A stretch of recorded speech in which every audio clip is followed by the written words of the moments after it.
The final one is the BC Lions, who in 2020, I would have picked them to be maybe second in the West. And they've done some really nice things in the defensive backfield. They might go two Canadian at linebacker, which would be neat. I wonder who is going to pressure the quarterback with the BC Lions. That is my big question. They get Chris Kasher from Calgary. Kasher was fantastic for Calgary in generating pressure in 2019. They'll play him from what looks here opposite J.R. Tavai. Tavai was fine in Ottawa. Ottawa had a lot of issues, but the play I remember from J.R. Tavai was getting absolutely shoulder faked by Cody Fajardo, who then spun out to his left and made an incredible touchdown to Naaman Roosevelt. I wonder where the pressure is going to come from on this defense. Because, I mean, you can cover with Peters and Sales and company, but where you need everything. You need all of it if you're going to compete in the West with the teams that we see in front of us. So where will BC generate pressure from? I feel like Rick Campbell is going to have an answer, and I don't want to fall into the trap of thinking that Rick Campbell is a Superman, though I gravitate toward that with what he did with those Ottawa teams.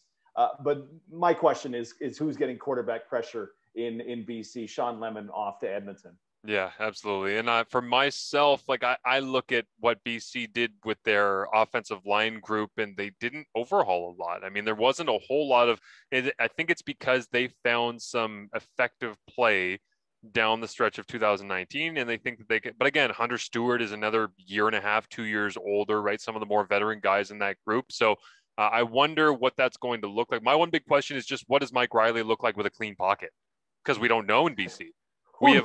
We have no idea what he looks like in BC with a clean pocket. If Mike Riley gets a clean pocket, all bets are off. I don't care who the receivers are. He is going to make plays. He's going to make throws. But it's just a question that I have because I've not really seen it in BC. Even down the stretch, as we say, he was still getting banged up enough to have his wrist or his arm or whatever got hurt at the end of the season get messed up because he was still doing the Iron Mike stuff and running into piles face first and all the rest. So the other one that I have is not really a question. It's more of a request because you're talking about pressure up front. Yeah.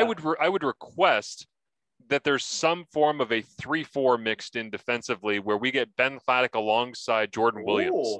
I would love to see two middle linebackers flying around making plays. And let's be real about this. Claddock is big enough, athletic enough, runs fast enough. He delivers as much inertia and force into the offensive line as a defensive end or a defensive tackle. Like he's not the same size, but he's pretty close. He's a big dude. So if you really want to play kind of this Joker style where Jordan Williams is running sideline to sideline, then you want to have Ben Claddock be this roaming guy inside between the box, but you really only have three defensive line, but he's the fourth guy, but he's really a linebacker, but he's kind of not because he's an athletic freak and a big body. Yeah, I think that would be a fun idea. Does that come to fruition? Probably not, because I'm also the person who in Madden decided to line everybody up in a vertical line stacked one behind each other. And at the snap, they would all disperse and go out and cover in zones or cover in man. So I have a bit of a sideways mind when it comes to fun, creative, different strategy. But I think that would be really fun to see BC try to do something unique. And obviously for me, part of that is the fact that it's Canadian, right? Like guys who got drafted in the CFL, I like the idea of them getting an opportunity to create something unique in BC at the position that they've obviously emphasized with Neil McAvoy. Yeah, we talked about Claddock when he put up those just freaky numbers from the combine. Riley in the pocket, no pressure in 2019. Guys over 200 attempts, fourth in passer rating, and you feel like okay, those interceptions will get knocked down because there'll be some semblance of normalcy from his coaching staff down to him, when I don't believe there was any normalcy in that coaching staff in 2019. So if all of a sudden that's now 16 touchdowns and 4 interceptions, Riley would be the top rated passer in the pocket with no pressure.